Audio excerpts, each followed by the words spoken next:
Quelqu'un peut dire Amen très fort. Amen. Lève juste ta main droite et dis un mot d'amour à ton maître, à ton Dieu. Dis-lui que tu l'aimes. Je t'aime, Seigneur. Tu es tout pour moi. Tu es tout pour moi, Jésus. Tu es mon maître, tu es mon Dieu. Tu es mon Père. Dis-lui un mot d'amour. Dis-lui que tu es là dans sa présence. Parce que tout simplement tu l'aimes. Gloire à Dieu.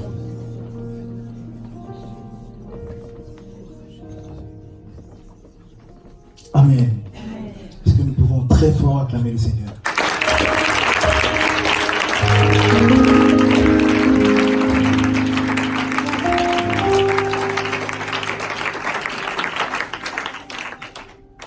Un grand merci à notre Dieu qui nous prête la vie. J'aime souvent dire que je ne suis pas meilleur que qui que ce soit ici. Mais si je suis devant vous, c'est simplement le résultat de la grâce de Dieu. J'aime souvent dire que je suis victime de la grâce de Dieu. Ce n'est pas de ma faute, mais c'est la grâce de Dieu. Je n'ai rien fait, mais c'est la grâce de Dieu. Je ne l'ai pas voulu, mais c'est la grâce de Dieu. Je ne l'ai pas désiré, mais c'est la grâce de Dieu. Gloire à Dieu. Et merci à notre papa qui n'est pas là, ainsi que notre maman qui sont en Angola. J'aurais aimé qu'ils soient là. Mais Dieu sait faire les choses. J'ai une pensée pour eux, que le Seigneur les soutienne là où ils sont. Ainsi que merci à mes frères qui sont présents ici, le pasteur Pedro, l'évangéliste Prosper. Vraiment, je te recommande d'avoir de bons amis dans la vie. C'est très important. Il a dit que parfois, même pour les serviteurs de Dieu, c'est difficile. Hein? C'est difficile. Et moi, de nature, je suis quelqu'un qui ne me confie pas. C'est pas que je me confie peu, mais pas. Hein? Parce que quand tu te confies à une personne, c'est comme si tu donnais ta vie à cette personne. Mais j'ai pris la décision, quand même, de pouvoir me confier à l'évangéliste Prosper. Parmi vous là, et je pense que même ma soeur elle est présente ici, il y a des choses qu'elle ne sait pas, mais l'évangéliste Prosper sait. Hein? Donc c'est un très bon ami. Et j'aime beaucoup l'équipe que nous formons. Je vois le pasteur Pedro, je vois l'évangéliste Prosper, je vois l'évangéliste Arsène qui passe régulièrement aussi. Prophète Gambela, pasteur Dioveil. Vraiment, ma prière, c'est que le Seigneur puisse vraiment nous utiliser pour notre génération. Amen. Qu'on puisse réellement laisser des traces dans ce pays. On parle de Dieu de certains de nos pères, mais je veux que lorsqu'on aura 70 ans, 80, 90, qu'on puisse dire le Dieu de l'évangéliste. Amen. Gloire à Dieu. Est-ce que nous pouvons acclamer le Seigneur? Je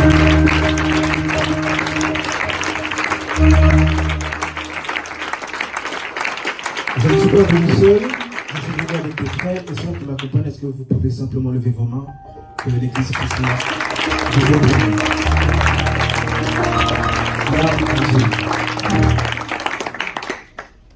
Moi je suis un homme de la... Merci. Est-ce qu'on peut acclamer pour les chanteurs?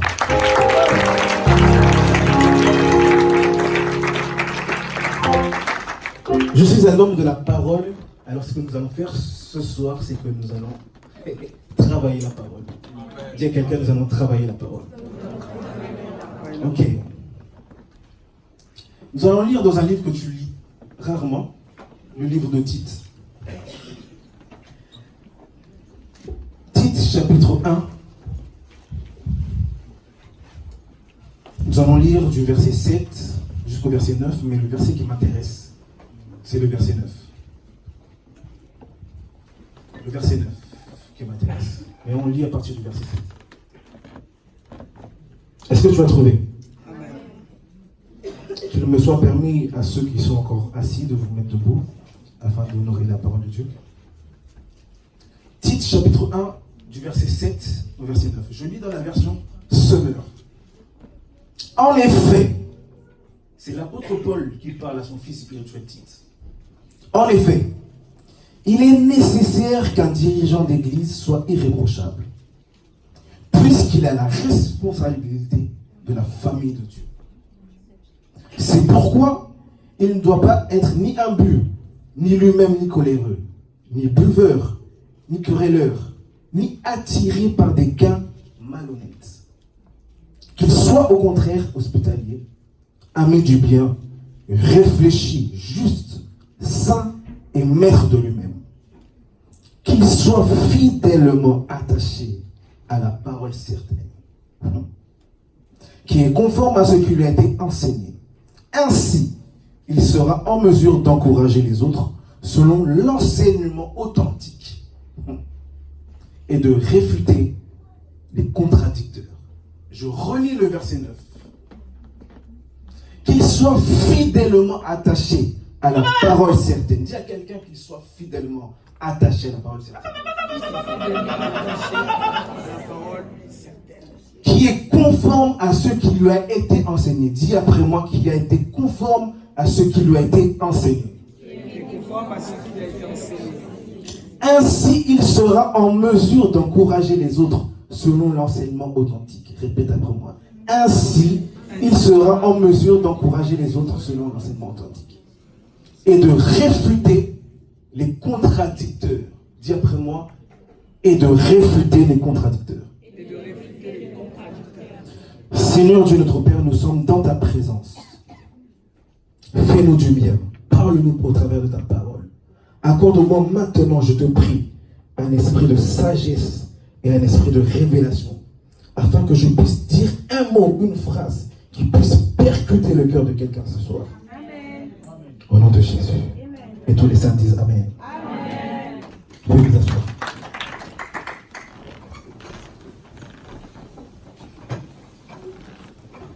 J'ai écouté toutes les prédications qui ont été dites ici en ce lieu depuis le 9 septembre. Et je peux comprendre que le Seigneur veut emmener cette église dans une autre dimension. Amen. Si tu n'avais pas compris, le Seigneur attend de l'église la paix de l'Éternel, d'atteindre un niveau de maturité. Amen. Le Seigneur, je me suis dit, de ne pas le dire, mais je dois le dire. Le Seigneur veut faire de cette église une église apostolique. Amen. Ce n'est pas une église qui va engendrer beaucoup d'apôtres. Non. Ce n'est pas ça une église apostolique. Une église apostolique, c'est une église qui a cette capacité d'influencer les autres églises. Yes. C'est cette église qui a la capacité d'emmener le règne de Dieu qui est au ciel sur terre, qui lui permet d'influencer d'autres églises à côté. Amen. Cette maturité n'est pas seulement pour être mature, non. C'est pour avoir une responsabilité. Et tout mon thème, c'est les responsabilités de celui qui est attaché à la parole de Dieu. Parce que cette maturité doit nous emmener quelque part. Cette maturité doit nous emmener quelque part. Dieu ne peut pas faire de nous des hommes et des femmes matures pour rien. Nous avons une responsabilité dans cette génération. Yes.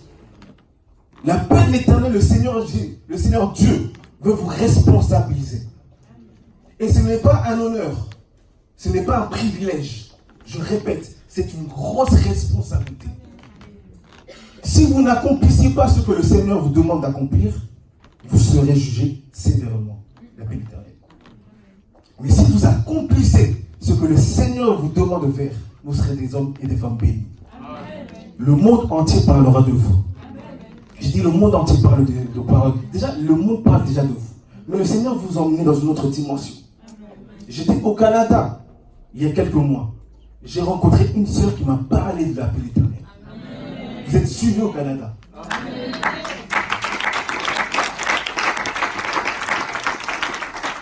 Donc, vous avez une grande responsabilité.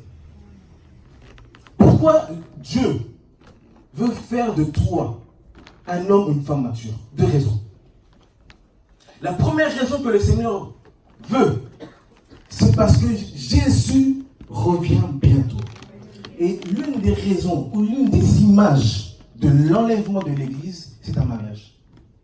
Jésus étant un homme, on a le droit de descendre. Oui.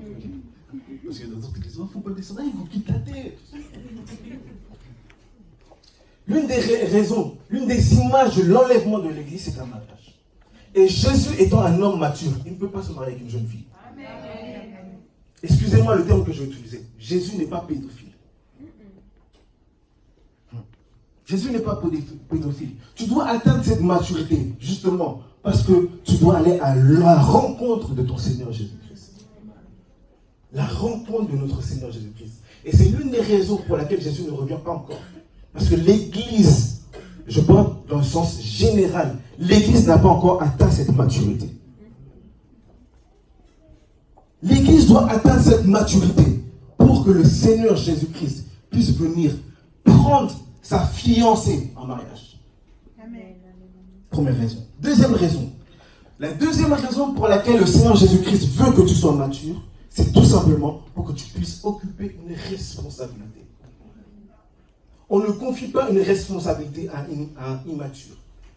On ne confie pas une responsabilité à un enfant. On ne confie pas une responsabilité à un bébé. Je connais l'évangéliste Prospère. Il aime ses enfants. Mais jamais de la vie il donnera ses clés de voiture à son enfant. Pourquoi? Parce qu'il n'a pas atteint la maturité. Mais lorsqu'il aura atteint la maturité, il lui donnera les clés de sa voiture pour lui rendre des services. Pourquoi? Parce qu'il atteint l'âge de la maturité. Et la maturité ne s'acquiert pas par le nombre d'années que tu as fait dans l'église. C'est pas parce que tu as fait 10 ans dans l'église. C'est pas parce que tu as fait 15 ans dans l'église que tu es mature. Ce n'est pas parce que tu as 30 ans de ministère que tu es mature. Non. Il y a des personnes qui ont des 30 ans de ministère, mais quand tu les écoutes, bébé. Amen. Bébé. Et on peut connaître la maturité d'une personne en l'écoutant, tout simplement. En 2 minutes, tu peux savoir si cet homme est mature. En 2 minutes, tu peux savoir si cet homme est mature. Si cette femme est mature. Je faisais rire dernièrement l'évangéliste. Je disais, mais évangéliste, il y a quelqu'un qui m'a appelé un homme de Dieu, m'a dit que m'ont dit qu'Aurélien n'a pas l'onction. On dit qu'Aurélien n'a pas l'onction parce qu'il ne fait pas tomber les gens. Donc cette personne, cet homme de Dieu, résume l'onction par le fait de faire tomber les gens. Je dis, va dire à cet homme de Dieu, lorsque lui il prêche, il est bien en costume cravate, mais quand Dieu le voit en costume cravate, mec avec un biberon à la main. C'était un enfant. Hein? Parce que la maturité n'est pas là pour faire, l'onction n'est pas là pour faire tomber les gens. Amen. Mais l'onction, c'est le Saint-Esprit qui le donne à quelqu'un afin de le rendre apte à occuper une responsabilité sur la terre. La Bible dit que c'est Jésus qui parle, dit l'Esprit du Seigneur est sur moi. On a l'onction pour faire quelque chose. Une personne qui balaye a l'onction pour balayer. Oh, je te dis la vérité. Amen. Une personne qui prépare de la nourriture a l'onction pour préparer de la nourriture. Moi, si je te prépare, tu vas vomir. Dieu ne m'a pas donné cette onction. L'onction, c'est pour faire quelque chose. Et le Seigneur veut d'une église mature pour lui donner des responsabilités. Et j'ai compris que pour devenir mature, tu dois être attaché à Dieu. Au fait, l'attachement à Dieu, c'est ce qui produit la maturité. Si tu veux être mature, tu dois t'accrocher à Jésus. Si tu veux être mature, tu dois t'accrocher à Dieu. Si tu veux être mature, tu dois être accroché à sa parole. Deuxième, il n'y a pas d'attachement sans détachement. Il n'y a pas d'attachement sans détachement. La Bible dit dans Luc chapitre 16, le verset 13, un serviteur ne peut pas servir 2 maîtres à la fois. Pourquoi? Parce qu'il aimera un et haïra l'autre. Il sera attaché à l'un et méprisera l'autre. Tu ne peux pas dire que tu es attaché à Dieu si au préalable il n'y a pas eu de détachement. La Bible dit dans Genèse, je crois Genèse chapitre 2, c'est pourquoi l'homme quittera ses parents et s'attachera à sa femme. Il ne peut pas avoir d'attachement sans détachement. Est-ce que quelqu'un comprend ce que je suis en train de dire? Il ne peut pas avoir d'attachement sans détachement. La femme cherche son mari, d'habitude il rentre à 16h à la maison.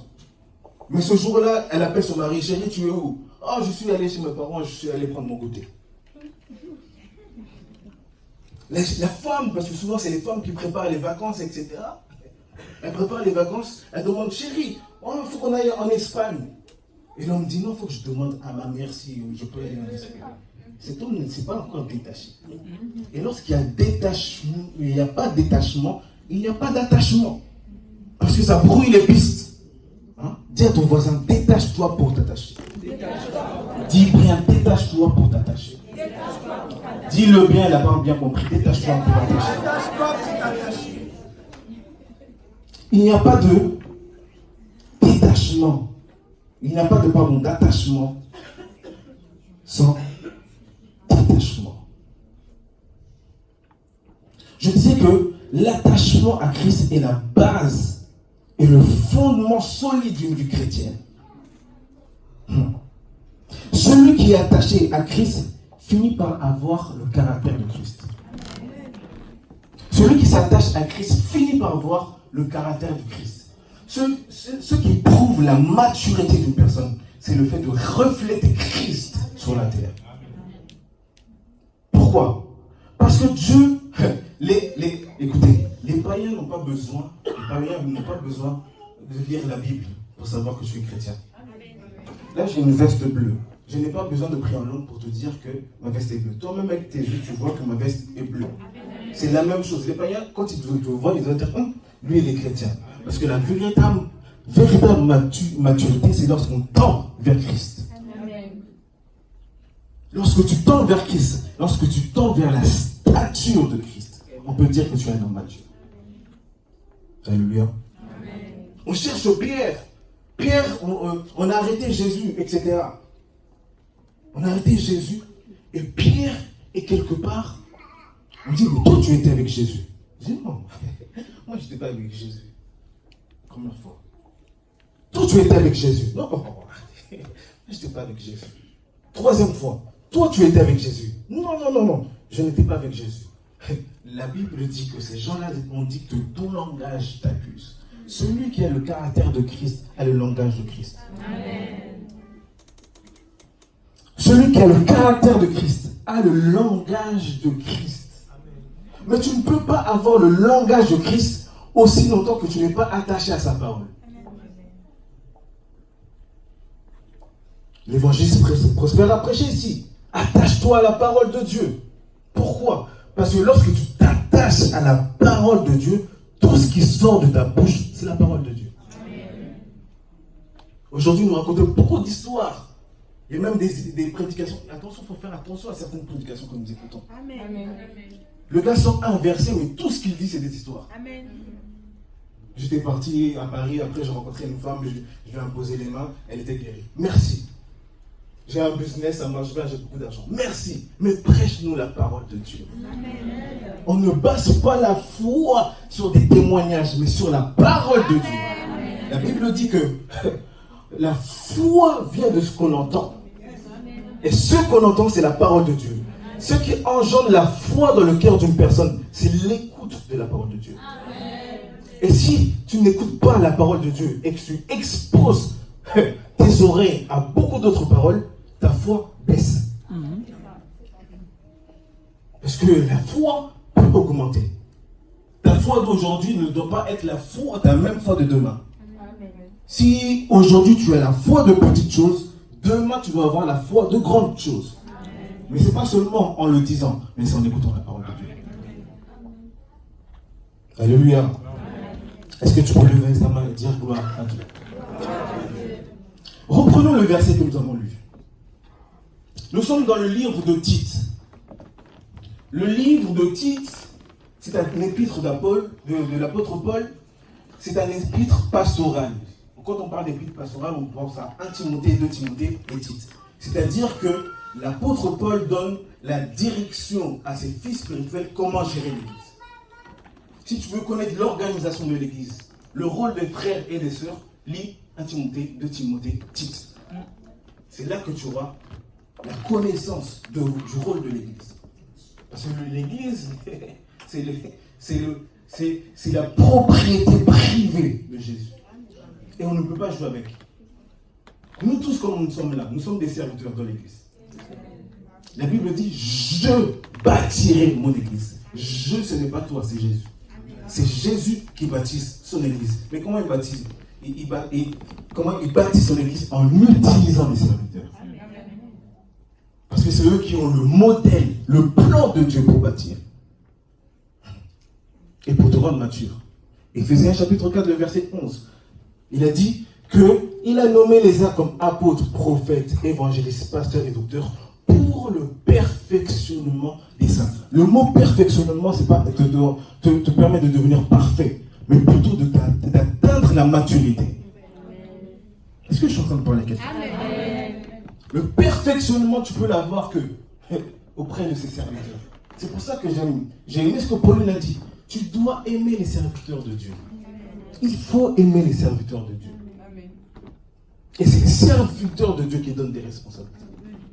Et si nous devons nous baser sur la vie de Jésus-Christ, Jésus avait un disciple qu'il aimait beaucoup. C'était Jean. Mais il y avait un autre disciple qui aimait beaucoup Jésus.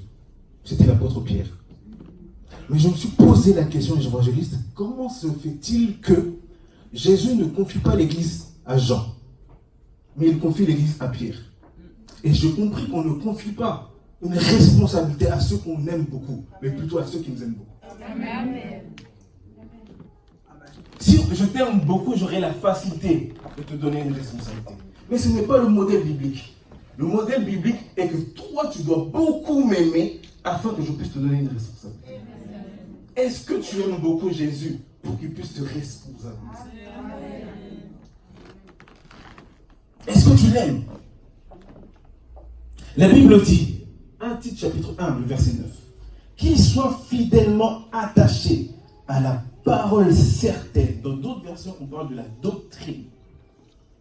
Celui qui est attaché à la parole de Dieu et à la maîtrise de la doctrine chrétienne. Celui qui est attaché à la parole de Dieu, à la maîtrise de la doctrine chrétienne. La Bible dit dans 1 Timothée chapitre 4, le verset 1, vérifiez. Mais l'Esprit dit expressément que dans les derniers temps, beaucoup abandonneront la foi pour s'attacher à des doctrines de démons. Pour que tu ne te détaches pas de la source, pour que tu ne te détaches pas de la doctrine chrétienne, Dieu veut que tu puisses t'attacher à la parole de Dieu. Pourquoi? Si tu ne t'attaches pas à la parole de Dieu, tu t'exposes justement à ces démons qui viennent avec des doctrines de démons. C'est l'un des défis de notre génération. C'est l'un des défis de notre génération. Parce que nous prions beaucoup. J'aime la prière. Nous prions beaucoup en langue. J'aime prier en langue. Mais très peu ont la connaissance de la parole de Dieu. Très peu ont la connaissance de la parole de Dieu. Genèse chapitre 2, le verset 15. Dieu va dire à Adam, il va lui donner cette ordonnance. Tu vois là, cet arbre. Attends, est-ce qu'on peut le lire? Est-ce que quelqu'un peut prendre un micro? Très rapidement. Genèse chapitre 2, le verset 15.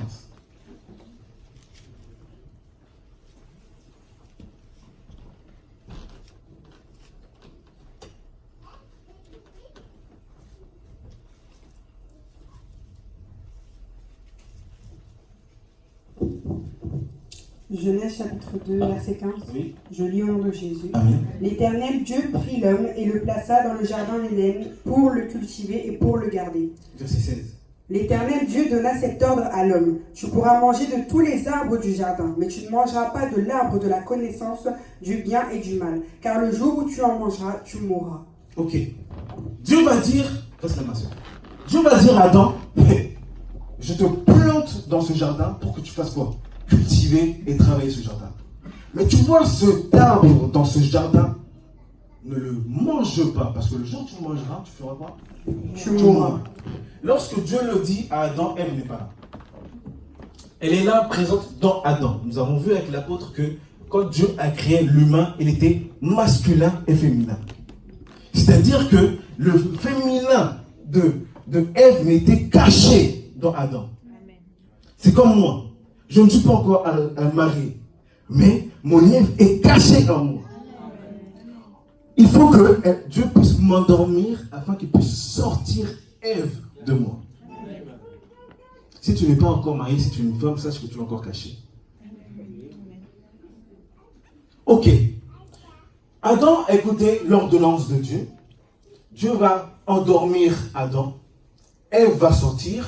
La Bible ne le dit pas, mais je pense certainement que Adam a pris le temps de dire à Ève qu'il ne faut pas manger de cet arbre.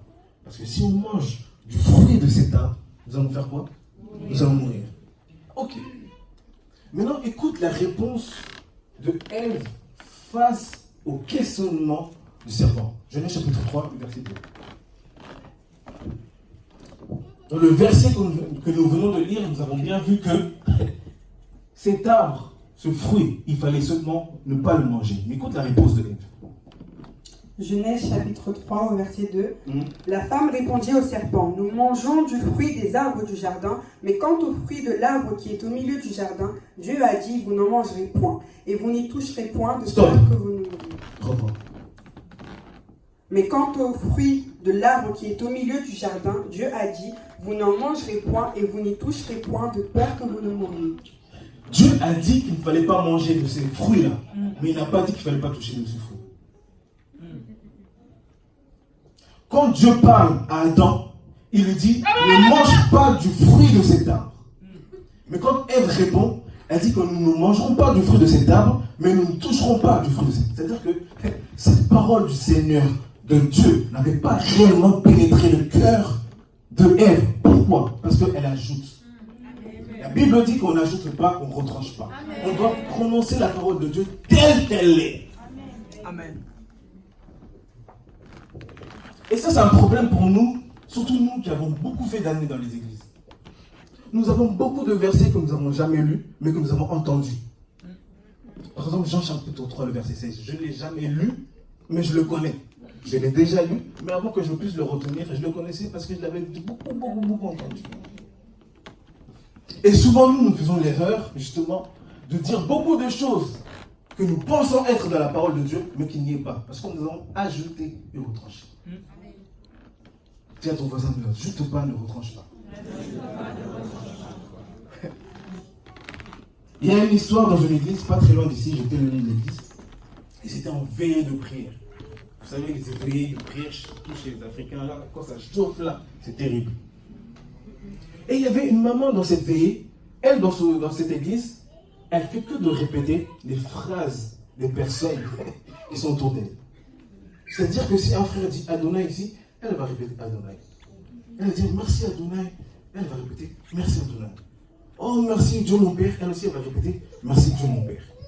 Et maintenant celui qui gérait la veillée, le modérateur, il dit ok, calmez-vous.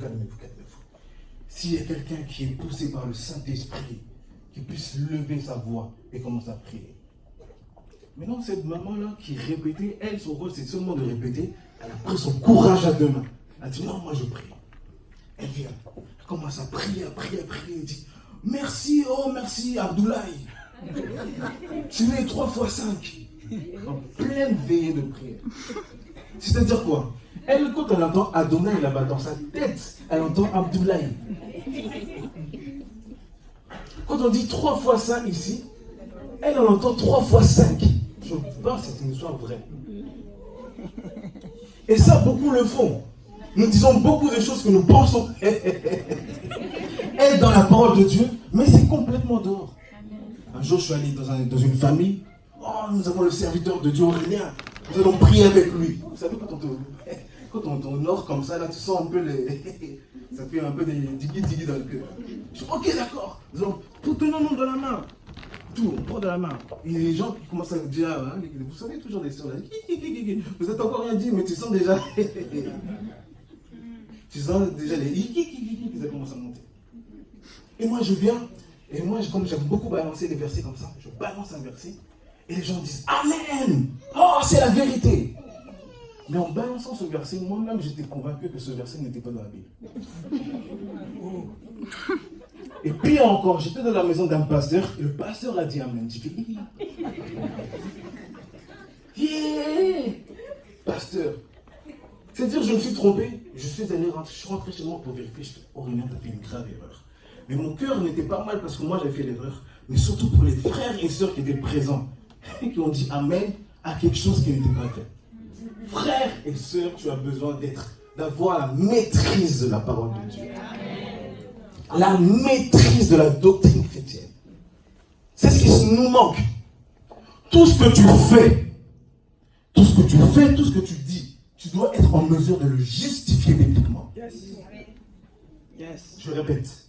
Tout ce que tu fais, tout ce que tu dis, tu dois être en mesure de le justifier bibliquement. Si tu chantes à l'église, tu dois être en mesure de justifier le chant bibliquement. Si tu prêches, montre-nous des versets qui disent que tu peux prêcher l'évangile. Amen. Oh, est-ce que je suis en train de parler à quelqu'un? Amen. Si tu donnes les offrandes, tu dois avoir des versets dans la Bible qui prouvent qu'on peut donner les offrandes. Je ne dis pas que les offrandes c'est interdit, mais tu dois être en mesure de le justifier bibliquement. Parce que tu ne sais pas qui tu vas rencontrer. Le pasteur ne sera pas toujours avec toi. Amen. Le pasteur ne dort pas avec toi. Le pasteur ne va pas à l'école avec toi. Hein? Tu ne vois pas que c'est une perte de temps que tu es dans un débat et tu dis attendez, je vais appeler l'évangéliste. Et s'il ne répond pas? Un jour j'étais fâché, en colère. Je vois un débat entre un musulman et un pasteur. J'ai vu le musulman manipuler la parole de Dieu. Et le pasteur était comme ça, il dit non, non, c'est pas ça. J'ai dit non, ta Bible dit à toi, c'est le musulman qui dit, ta Bible dit à toi dans Jean, tel verset, il y a ça, il y a ça, il y a ça.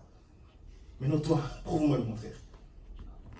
Si tu es fidèle dans son église, tu parles de son église, tu dis comment le pasteur peut être ridiculisé comme ça? Être fidèlement attaché à la parole de Dieu. Fidèlement attaché à la parole de Dieu. Tout ce que tu dis, tout ce que tu fais, tu dois être en mesure de le justifier bibliquement. Tu dois être en mesure de justifier bibliquement ce que tu dis. Alléluia. Amen. Alléluia. Amen. Les mauvaises doctrines, on s'y attache lorsque la véritable doctrine n'a pas pénétré ton cœur. Amen. Tu ne dois pas seulement écouter la parole de Dieu. Tu ne dois pas seulement écouter la parole de Dieu. Mais il faut que cette parole de Dieu pénètre ton cœur. Pénétrer son cœur. Alléluia. Tu dois aussi aimer la parole de Dieu. Aimer la parole de Dieu. Pour être attaché fidèlement à cette parole, tu dois l'aimer. La Bible dit dans Luc chapitre 10, le verset 38 à 42, je pense. On parle de l'histoire de Jésus qui allait rendre visite la famille de Marthe et de Marie. Lorsqu'il arrive, Jésus, c'est Marthe qui l'accueille. Ah, Jésus, ça va? Merci, ça va. Oh, bah, tu peux t'asseoir là. Ok, Jésus s'assoit. Dès que Jésus s'est assis, Marthe est partie dans la cuisine. Marthe est partie dans la cuisine, mais qu'est-ce qu'a fait Marie? Marie est restée au pied du maître. Quand tu restes au pied du maître, c'est là que tu peux connaître la volonté de Dieu. J'aimerais dire aussi une vérité. Vous savez, servir Dieu peut devenir une distraction. Servir Dieu, hein? Tu vois le service que tu fais, ça peut devenir une très grande distraction. Dieu ne veut pas des personnes qui servent que, mais il veut une personne qui a la connaissance de la parole de Dieu pour servir. Parce que quand tu as la connaissance pour servir, tu sers avec exactitude. Parce que tu connais la volonté. Qui a dit à Marthe que Jésus avait faim? Qui a dit à Marthe, que Jésus avait faim? Ça se trouve, il est en train de jeûner comme toi. Donc maintenant, toi, tu viens le présenter à un grec. Tu le mets en difficulté. Tu le mets en difficulté. Tu dois t'asseoir auprès du maître. Tu dois aimer sa parole parce que c'est la volonté de Dieu est dite dans sa parole. Amen. Elle n'est pas seulement basée sur les prophéties. Les gens, aujourd'hui, nous aimons beaucoup les prophéties. Amen. Nous basons notre foi sur des prophéties. Amen.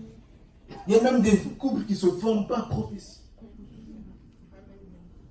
Il y a même des crédits qui ne se font pas prophéties. Mais même toutes ces prophéties-là, elles doivent être basées sur la parole de Dieu.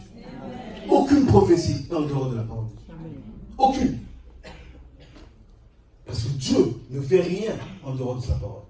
S'il te dit qu'il va te bénir, c'est que c'est dans sa parole. Yes. S'il a dit qu'il va te faire du bien, c'est que c'est dans sa parole. Jésus dit, Dieu dit à Josué, médite la parole de Dieu jour et nuit. Ainsi, tu auras du succès dans tes entreprises.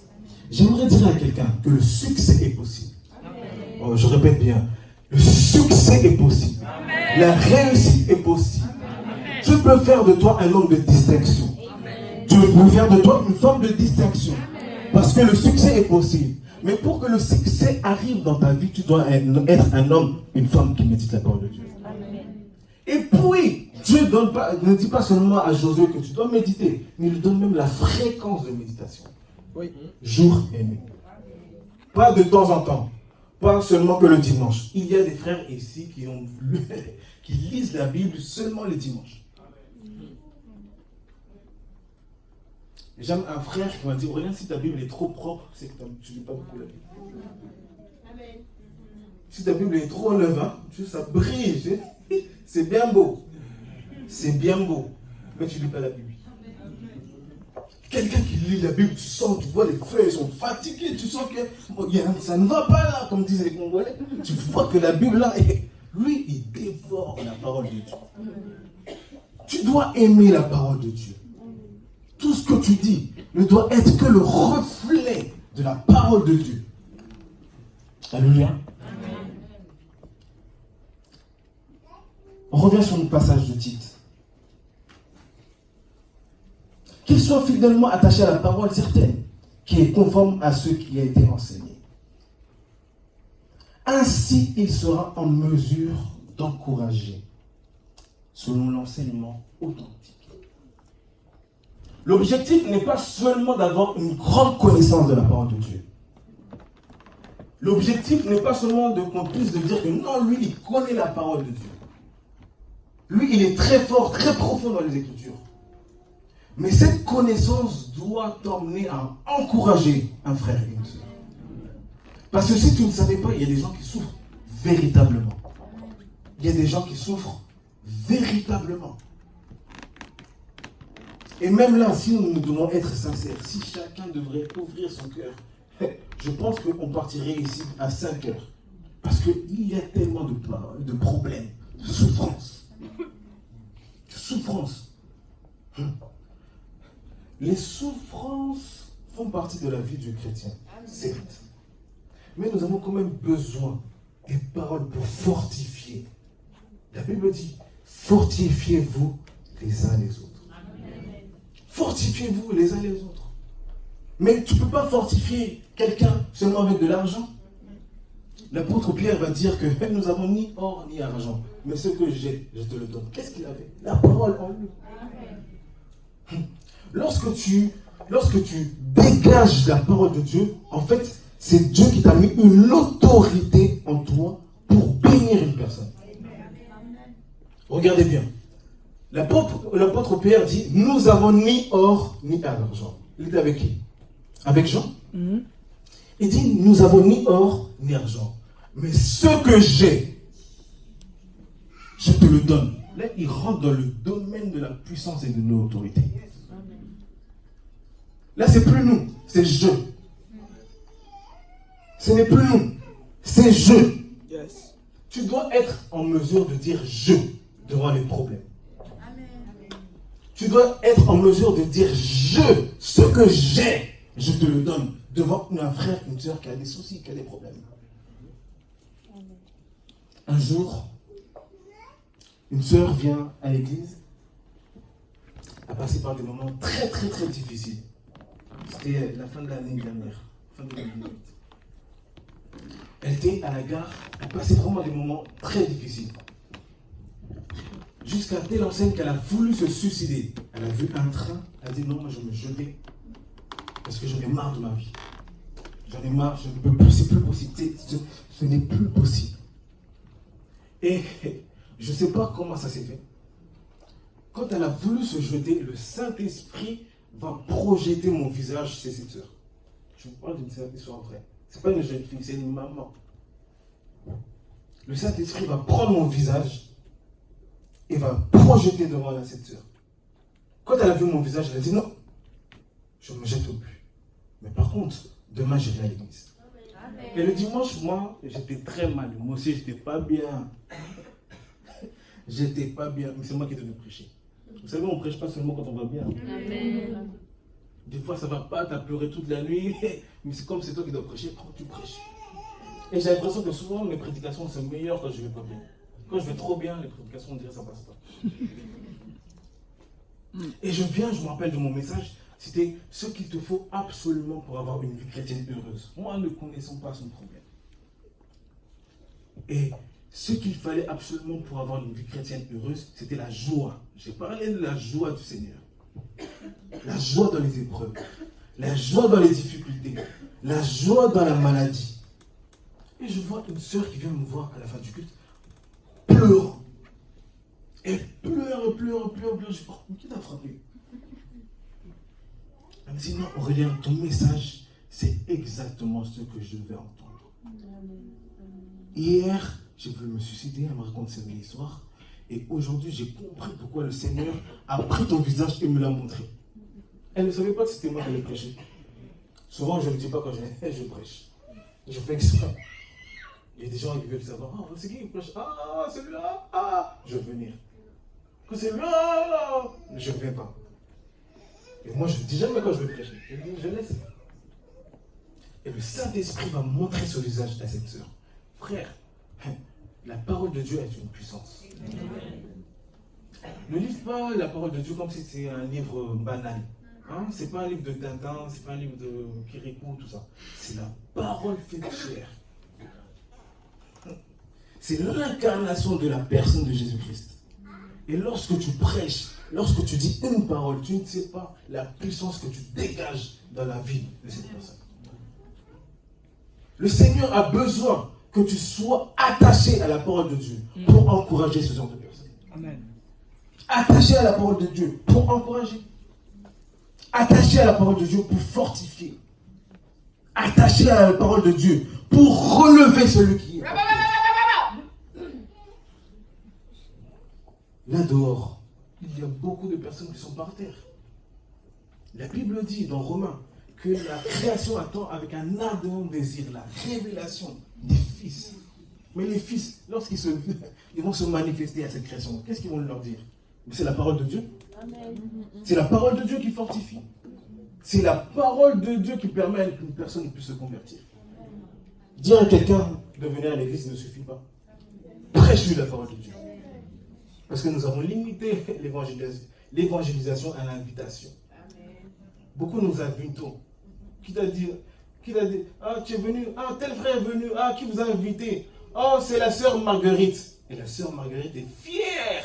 On dirait qu'elle a gagné la Coupe du Monde. Et nous voyons ce frère-là venir à l'église, même occupé de responsabilités. Mais qui nous dit que ce frère-là est vraiment un frère? Amen. Il y a des frères qui ne sont pas frères. Il y a des sœurs qui ne sont pas frères, qui ne sont pas sœurs. Et il y a même, c'est un très grand danger. C'est pour ça qu'il est important de nous assurer que nous sommes véritablement entourés d'enfants de Dieu.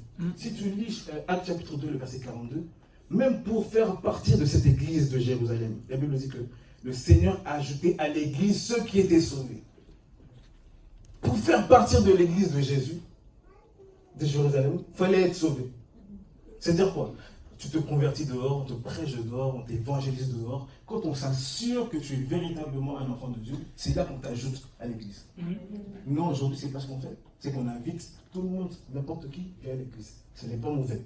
Ce n'est pas une mauvaise chose. Et lorsque tu viens ici, nous devons nous assurer que tu es vraiment un frère. Amen. Demande à ton voisin, est-ce que tu es un frère?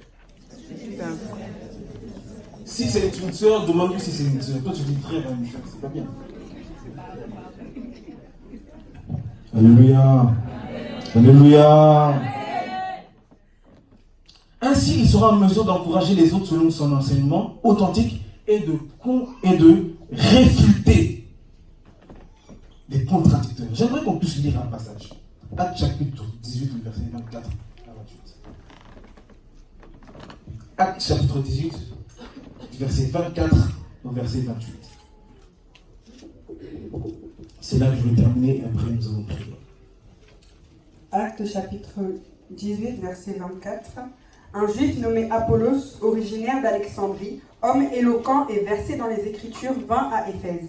Il était instruit dans la voie du Seigneur et fervent d'esprit. Il annonçait et enseignait avec exactitude ce qui concerne Jésus, bien qu'il ne connût que le baptême de Jean. Il se mit à parler librement dans la synagogue. Aquilas et Priscille, l'ayant entendu, le prirent avec eux, et ils lui exposèrent plus exactement la voie de Dieu. Comme il voulait passer à Achaïe, les frères l'y encouragèrent, et écrivirent aux disciples de bien le recevoir. Quand il fut arrivé, il se rendit par la grâce de Dieu, très utile à ceux qui avaient cru, car il réfutait vivement les Juifs en public et démontrait par les Écritures que Jésus est le Christ. On parle d'un frère qui s'appelle Apollos. La Bible décrit, si la Bible dit que cette personne avait une grande connaissance de la parole de Dieu, c'est qu'elle avait véritablement une très bonne connaissance de la parole de Dieu. Parce que ça, c'est le témoignage de Dieu. Un frère, il arrive dans une ville et il y a des croyants. Certainement, ces croyants étaient exposés à des personnes qui avaient étaient exposés à des docteurs, des faux docteurs. Certainement, ces personnes étaient exposées à des faux enseignements. Mais ces croyants n'étaient pas en mesure de réfuter ces faux docteurs. Pourquoi? Parce qu'ils n'avaient pas la connaissance. La connaissance de la parole de Dieu te permettra, premièrement, de venir en secours des frères et sœurs qui n'ont pas la connaissance. Et des frères et sœurs qui sont là, oui, amen, alléluia, mais ils n'ont pas la connaissance. Et justement, je vais donner l'exemple. Si tu es exposé à un endroit où on a besoin d'une personne qui a la connaissance de la parole de Dieu, si tu n'es pas en mesure de porter la parole de Dieu, il faut des frères comme Apollos. L'Église a besoin de frères comme Apollos. Des frères qui sont là, qui viennent en secours de ceux qui n'ont pas une grande connaissance, mais qui viennent aussi réfuter les faux docteurs, les faux enseignements. Les faux docteurs, c'est l'un des pièges, c'est l'un des ennemis majeurs de l'Église. J'ai relevé 3 ennemis de l'Église. Le premier ennemi de l'Église, c'est le diable. Ça, c'est un ennemi connu, on sait. Le diable est là pour nous détruire, on le sait. C'est facile. Le deuxième ennemi de l'Église, ça c'est un ennemi à l'intérieur de l'Église. Ce sont les faux docteurs, les faux enseignements. Je ne vais pas imaginer le nombre de faux enseignements qui tournent juste ici dans la place de Paris. Amen. Juste ici. Oh, il ne faut pas donner la dîme. Oh, il ne faut pas l'appeler père spirituel. Ça, tu n'as pas entendu ça déjà? Amen. Quand Paul dit à Timothée, mon fils bien-aimé, comment Timothée doit appeler Paul? Non, dis bien. Comment Timothée doit appeler Paul? C'est simple, logique, non? Amen. Bon, est-ce que tu as besoin de faire des mathématiques pour comprendre ça? C'est simple. Amen. N'appelez pas personne, parce que vous n'avez qu'un seul père. Mais ton père qui t'a engendré, tu l'appelles comment? Amen. Il est très dangereux d'interpréter la parole de Dieu par rapport à ta propre intelligence. Très dangereux. Et le troisième ennemi de l'Église, ce sont les frères et sœurs mal formés. Mal formés. C'est-à-dire que tu es à l'église, mais tu es mal formé, on ne t'a pas assez formé. C'est-à-dire que tu as fait les choses par précipitation. Toi-même, tu t'es jeté. On ne t'a pas recommandé, mais toi-même, tu es parti. Et il y a beaucoup dans l'église. Un tel frère qui s'est recommandé lui-même ne sera pas en mesure de réfuter les faux docteurs. Un jour, j'étais avec mes amis, je pense que Nawel était là. Et quand je suis avec mes amis, quand on est ensemble, on aime beaucoup partager, Et on voit quelqu'un qui sonne à la porte. Oh, c'est les témoins de Jéhovah. Bon, je ne sais pas, les témoins de Jéhovah à ce point aussi sont comme chez nous à Étang. Chez nous, les témoins de Jéhovah à Étang, ils te parlent dans ta langue maternelle. À ce point aussi? Ah, donc c'est tous pareil. Quelqu'un qui sonne comme ça. Ah, mais le baillot, le balzamé. 14h, je dis, mais mon frère, parle-moi en français. Hein? Donc à 14h, tu me parles des lingala forts, tout ça. En plus, les lingala, il est en béquille. Déséquilibré, tu dois, tu sais pas. Oh, Nzambi. Oh Dieu. Parle-moi en français. Et d'habitude, ces gens-là, on les chasse. Toi aussi, tu les as déjà chassés, non? Ah, j'ai pas le temps. Je suis déjà chrétien. Tu veux me parler? Et ce jour-là, ils disent, oh, venez. Ils sont venus. Deux mamans très sympathiques. C'était vraiment gentil, ces mamans. Et j'ai appris qu'un témoin de Jéhovah, lorsqu'il a envoyé en mission comme ça, il faut qu'il passe au moins 7 ans de formation. 7 ans de formation. C'est-à-dire qu'il a calculé, il a réfléchi à tout ce qu'il va te dire pour te convaincre. Nous, on n'a pas fait de formation théologique. Nous, tu lis ta Bible et tout, tu comprends, le Saint-Esprit est clair. Il nous dit, oh, venez. Et parmi nos amis, on sait qui est calé dans quoi. Hein? J'ai un ami, il est très calé lorsqu'il faut te décrire la divinité de Jésus. Prouver que Jésus est Dieu. J'ai un frère quand il est obligé de croire. Il n'a pas fait de théologie, il te démontre verset par verset que Jésus est Dieu. Et l'un des problèmes des témoins de Jéhovah, c'est qu'ils ne croient pas que Jésus est Dieu. C'est un prophète, c'est un serviteur, mais dire que Jésus est Dieu. Et mon frère, mon ami dit, ah, qu'est-ce que vous pensez de la divinité de Jésus? Oh, Jésus est un prophète, etc. Après, mon ami dit, lisez dans votre Bible. Vous savez que les témoins de Jéhovah n'ont pas la même Bible que nous. Mais bizarrement, ce jour-là, ces versets étaient comme les nôtres. Pasteur Pedro, mon ami fait ta. Mais je n'ai pas compris le verset comme ça. Après, moi, je viens, parce que moi, c'est plus dans l'eschatologie. Parler de l'enlèvement de l'Église. Eux, ils ne croient pas à l'enlèvement de l'Église. Et l'enlèvement de l'Église, ça n'existe pas. C'est-à-dire que l'enlèvement, elle est sur terre. L'enlèvement de Jésus est sur terre. Mais si c'est sur terre, il n'y a pas d'enlèvement. Quand on parle d'enlèvement, c'est qu'on te prend, on te propulse. Comment tu peux dire que l'enlèvement, c'est sur terre? C'est pas moi, je sors le verset, bon. Et la maman, vraiment cette maman, j'ai pris le Seigneur que je puisse la revoir. Je l'aimais beaucoup. Elle dit, bon, ok, bon, on va revenir. Merci beaucoup, vraiment, on va revenir. Mais j'ai aimé ce que cette maman a dit. Elle a dit, je suis surpris. C'est une maman d'une cinquantaine d'années. Je suis surpris que les jeunes ont une telle connaissance de la parole de Dieu. Amen. Une maman, témoin de Jéhovah. Après, elle dit, on va revenir. Jusqu'à aujourd'hui, ça fait déjà au moins 3 ans. Hein. Ils ne sont plus jamais revenus, on a tout fait. Maintenant, imaginez que nous, la parole de Dieu ne nous boule rien. Imaginez que notre connaissance était seulement basée sur des suppositions. Mais ils nous auraient lavé, ces gens-là. Ils connaissent la parole de Dieu. Ils connaissent leur Bible. S'ils veulent te convaincre, là, toi-même, tu te dis, Un jour, là, je n'étais pas encore très bien enfermé dans la parole de Dieu. J'ai fait le jeu de m'opposer à un témoin de Jéhovah. C'est moi qui ai fui. C'est moi qui ai dit, je reviens. En plus, c'est un ami à moi. Aujourd'hui, quand je le vois, je dis, viens, tu es encore là, à la gare, avec une pancarte. Réfuter les faux docteurs. Réfuter les contradicteurs. Il y a beaucoup de faux enseignements. Amen. Il y a même des faux enseignements qui disent ta mère est sorcière, ton père était sorcier, etc. Tu as grandi, tu as vieilli, ta mère ne t'a pas mangé, mais aujourd'hui tu lui dis que ma mère est sorcière. Et puis, si elle est sorcière, c'est bien. C'est une preuve, c'est encore une occasion que je puisse démontrer la puissance de Dieu. Amen. Je peux t'imposer les mains et sa sorcellerie s'en va. Amen. Quand on te dit que c'est sorcière, je le suis. Imagine un sorcier vient s'asseoir ici. Tu vas rester? Est-ce que tu vas rester? Amen. La puissance que nous avons, ce n'est pas seulement pour faire tomber les gens. Amen. C'est pour prier pour esprit de sorcellerie. Tu sors de ce corps au nom de Jésus. Amen. Un chrétien qui sait qui il est n'a peur de personne. Amen. Il sait en qui il a cru. Yes.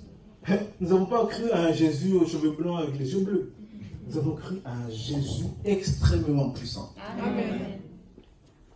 Alléluia. Amen. Alléluia. Amen. L'église de la paix de l'Éternel doit avoir la maîtrise de la doctrine chrétienne. Amen. Pour encourager et réfuter les faux docteurs. Lisez Tite, chapitre 1, à partir du verset 10 à la maison. Vous allez voir comment les faux docteurs peuvent détruire des familles. Amen. Tite, chapitre 10, verset 10, 11, 12, 13, 14. Lisez la suite à la maison.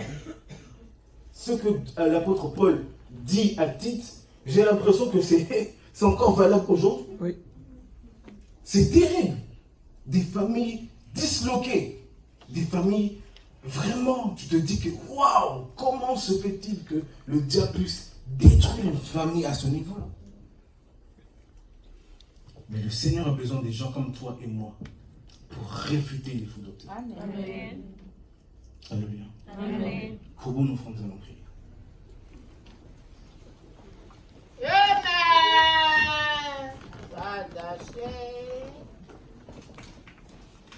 Bonsoir, je m'appelle que ta voix soit mon voile.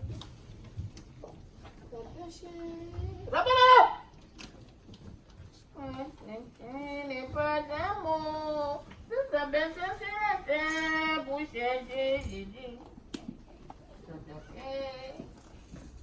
Tu vas prier dans ton cœur. J'ai confiance à la parole de Dieu. L'éternel Jésus-Christ, que ta gloire soit mon fardeau. Ta gloire ce soir, Jésus, ta gloire. Tu vas prier dans ton cœur.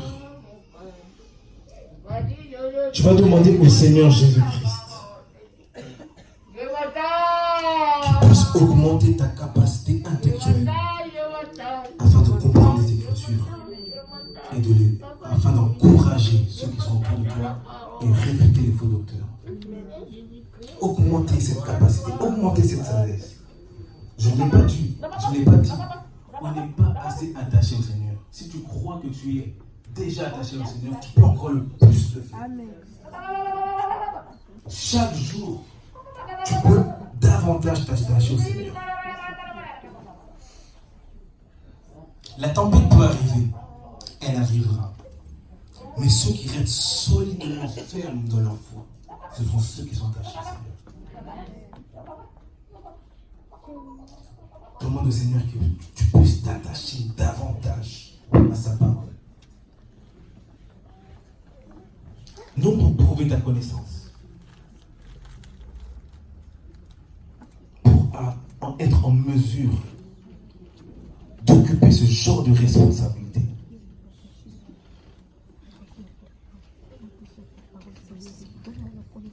Descends sur nous comme une pluie, une brise légère, la douceur de ta présence, ta nuée nous entoure.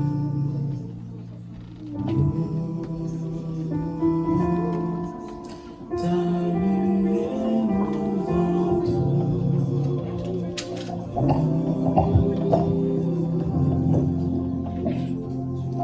Descends sur nous comme une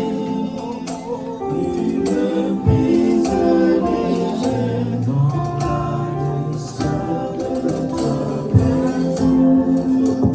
Ta nuée nous entoure.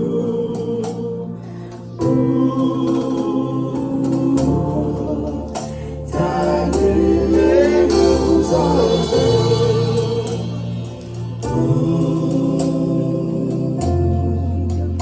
Descends sur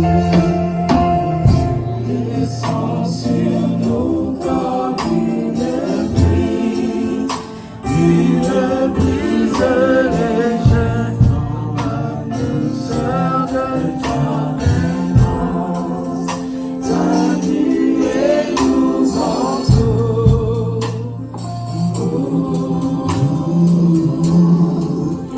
Ta nuée nous entoure. Descends sur nous, descends sur nous comme une brise légère.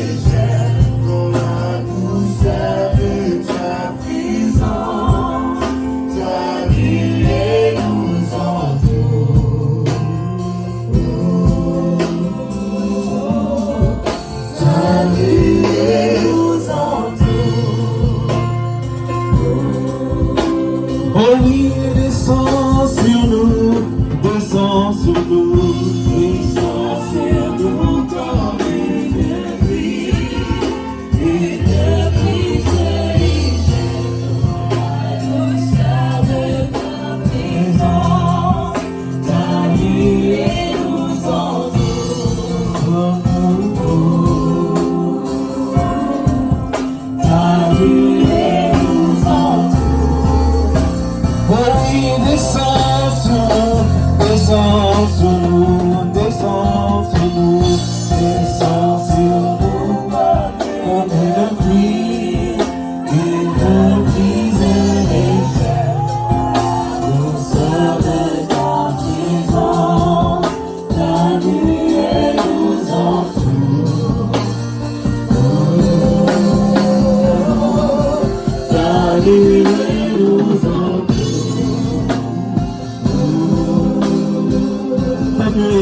Ta nuée nous entoure.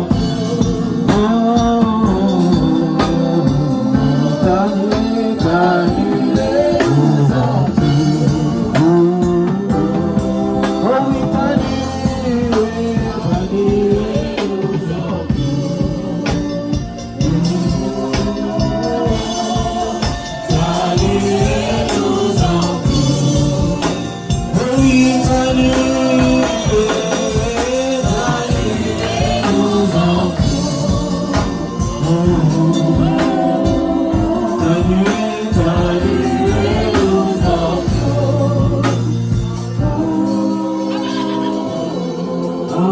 Alléluia.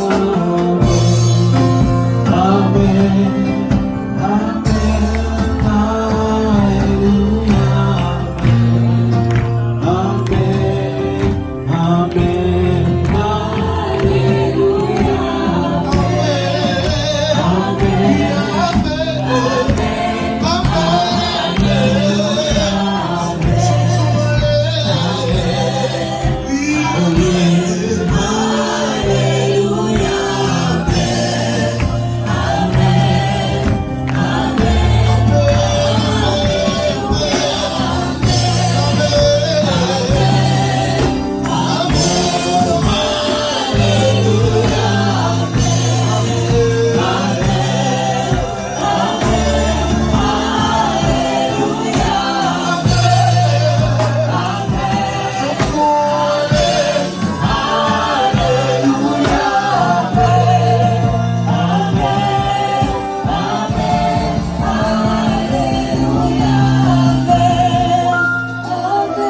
Commence à lever ta voix, commence à lever ta voix, que le Saint-Esprit te remplisse maintenant, afin qu'il te rende capable d'annoncer l'évangile, afin qu'il te rende capable de prêcher l'évangile, afin qu'il te rende capable d'encourager les frères et sœurs. Seigneur, remplis-moi de ton onction, remplis-moi de ton esprit maintenant, afin que je sois apte à réfuter les faux docteurs, afin que je sois capable de réfuter les faux docteurs. Seigneur, il y a beaucoup de faux docteurs, mais Seigneur, je veux être parmi les vrais, je veux être parmi les vrais. Remplis-moi de ton onction maintenant, afin que je sois compté parmi les vrais. Les frères, est-ce que quelqu'un peut lever sa main maintenant? Est-ce que quelqu'un peut lever sa main maintenant? Le Saint-Esprit te remplisse maintenant. Il te rend apte à annoncer l'évangile. Il te rend apte à encourager. Il te rend apte à réfuter les faux docteurs. Nous avons perdu trop de temps.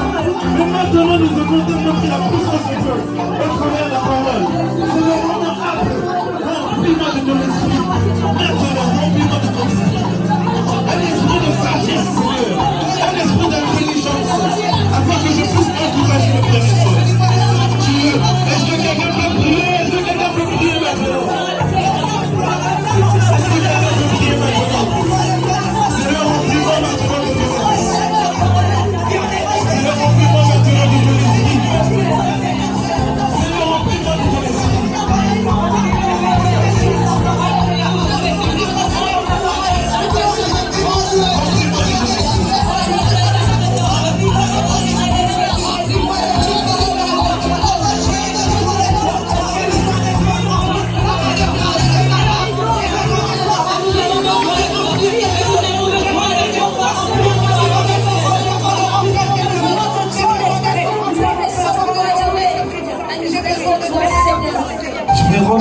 Je vais rendre le micro, mais je reste connecté et sensible au Saint-Esprit. Il y a des personnes qui doivent commencer à prêcher au niveau de leur famille. Il y a des personnes que le Seigneur veut équiper afin d'évangéliser ta propre famille. Il y a des personnes ici, tu te connais, tu sais que cette parole est pour toi. Parce que tu es le seul à venir dans cette église. Tu es le seul à être chrétien dans ta famille. Le Saint-Esprit veut ce soir t'équiper, toi, précisément, pour ta famille. Le Saint-Esprit veut t'équiper, toi, précisément. J'entends équipement famille. Équipement famille. Si il s'agit de toi, lève simplement ta main. Je ne te demande pas de venir devant. Lève simplement ta main. Lève tes deux mains.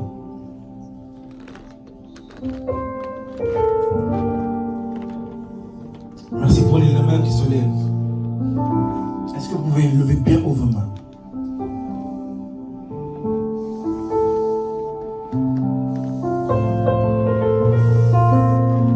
Saint-Esprit, tu n'es pas un menteur. Tu m'as parlé. Voilà pourquoi maintenant le temps est favorable, Saint-Esprit. Afin que toi-même, que tu équipes ceux qui vont gagner leur famille. Saint-Esprit, touche maintenant. Touche. Touche maintenant. Touche maintenant. Touche maintenant. Remplis-le, remplis-le. Remplis-le maintenant, Saint-Esprit. Équipe-le maintenant. Maintenant, au nom de Jésus. Au nom de Jésus. Au nom de Jésus. Remplis maintenant. Remplis maintenant. Tu es fraîche. Maintenant. Au nom puissant de Jésus-Christ. Au nom puissant de Jésus-Christ. Soyez remplis maintenant. Remplis maintenant. Remplis maintenant. Remplis maintenant. Remplis maintenant. Leka saka prosa. Lika prosa na lisa na baba. Lina saka prosa. Soyez remplis maintenant. Maintenant, maintenant. Sans plus tard, laissez-les. Saka prosa. Lina saka prosa. Saka baba. Leka prosa. Saka baba.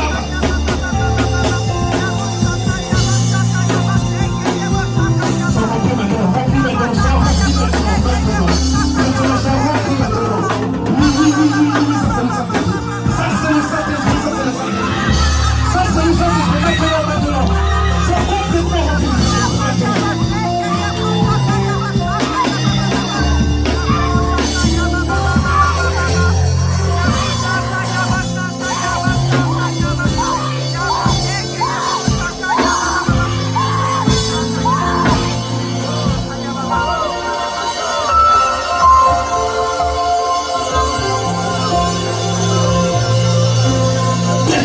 Touche, touche, touche.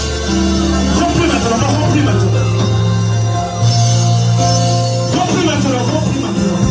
Oui, oui, ça c'est le Saint-Esprit. Maintenant, sont maintenant remplis. Au nom de Jésus. Maintenant, une huile fraîche pour annoncer l'évangile de ta famille. Maintenant.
Tu n'es pas seul. Tu n'es pas seul. Tu n'es pas seul. Tu n'es pas seul. Une autre dimension.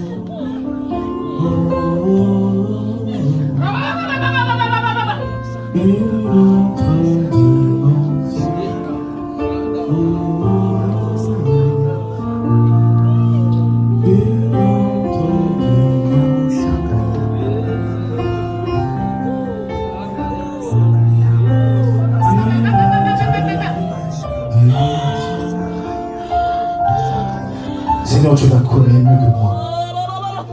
connais son combat, Seigneur. Je connais son combat, Seigneur. Seigneur, dans sa famille, il y a des puissances. Mais toi, tu es le Dieu tout-puissant. Et en matière de puissance, c'est celui qui est tout-puissant qui est au-dessus de toute puissance.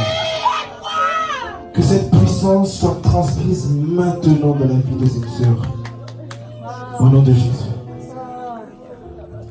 Seigneur, là où elle est faible dans sa famille, fortifie-la. Oui, c'est un combat. Le combat est rude. Mais c'est pas pour rien, Seigneur, que tu l'as choisi. Seigneur, équipe-la, Seigneur.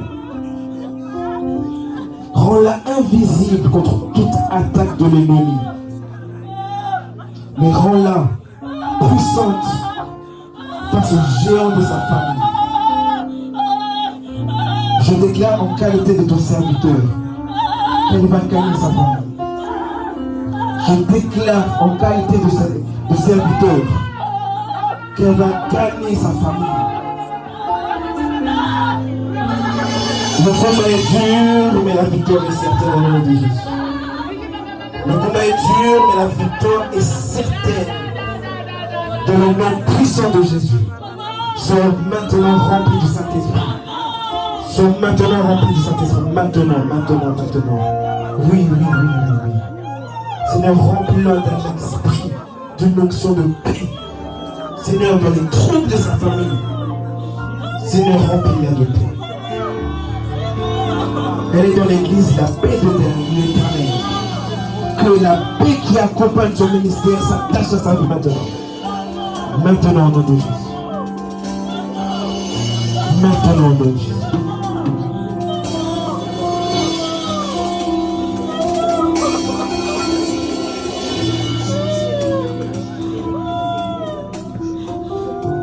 Comment je t'appelle?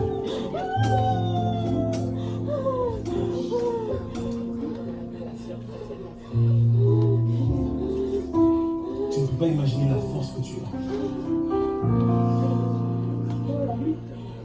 Tu ne peux pas imaginer la force que tu as. Le Seigneur t'aime beaucoup. Et c'est pas pour rien. C'est pas pour rien.